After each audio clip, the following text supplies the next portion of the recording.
নমস্কার বন্ধুরা, শুভ বিজয়া দশমী উপলক্ষে আমি আজকে একটা নিমকির রেসিপি শেয়ার করছি। মিষ্টি মুখ তো আজকে সকলেই করবেন, কিন্তু তার পাশাপাশি নিমকিটা খেতেও কিন্তু বেশ ভালো লাগে। এটা না হলে যেন ঠিক ভালোই লাগে না। তো তার জন্য আমি আজকে নিমকিটা কিভাবে বানাই সেটা দেখাচ্ছি। নিমকির জন্য আমি নিয়ে নিয়েছি এখানে ময়দা। আমি এখানে কিন্তু পরিমাণটা বললাম না, কারণ আমি এখানে 1 বাটি মতো ময়দা নিয়েছি পরিমাণ মতো নুন। এতে একটু নুনটা বেশি লাগবে। অল্প একটুখানি স্বাদের জন্য চিনি দিয়েছি, কালো জিরে আর ময়ানের জন্য সাদা তেল বা ঘি দিয়ে খুব ভালো করে মাখিয়ে রেখে দিয়েছি। একটা ডো তৈরি করে কিছুক্ষণ রেখে দিয়েছিলাম। তারপরে লেচি কেটে নিয়েছি। নেবার পরে একটা একটা করে লেচিগুলো রুটির আকারে বেলে আর এইভাবে করে কেটে নিতে হবে।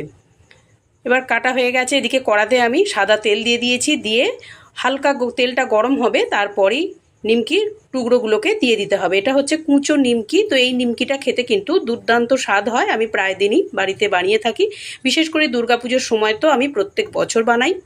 তো এইভাবে করেই আমি প্রত্যেকটা নিমকি ভেজে নেব।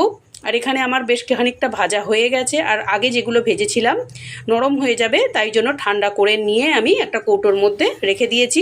আর দেখুন কি সুন্দর ভেঙে যাচ্ছে হাতে করে। তো এইভাবে একবার নিমকির রেসিপিটা অবশ্যই বানিয়ে দেখবেন। সাথে মিষ্টির সাথে নিমকি দারুণ